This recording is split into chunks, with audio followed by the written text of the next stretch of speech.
And honestly, the issue here isn't just about Senator Bato. The bigger question is, ano bang standard meron tayo para sa mga taong nasa pwesto? Kasi again, kung ordinaryong empleyado ka, mawala ka lang ng 1 week, baka matanggal ka na sa trabaho. Wala ka nang babalikan trabaho. Pero pag senador ka, pwedeng mawala for months, tapos biglang susulpot kapag importante ang botohan, tapos disappear ulit. And look, gets ko, hindi madali ang sitwasyon ni Bato. May ICC case, may pressure, may legal battles, may safety concerns. Fine. Pero kung hindi mo na kayang gawin consistently ang trabaho mo bilang senador, dapat ka pa bang manatili sa pwesto?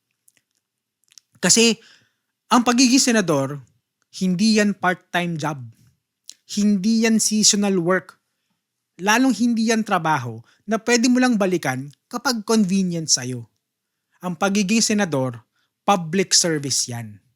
At ang public service, hindi optional.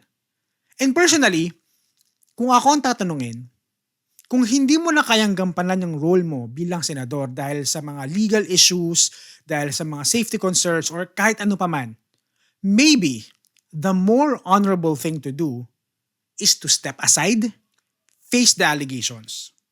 Kasi ang Pilipinas, maiiwan pa rin naman dito.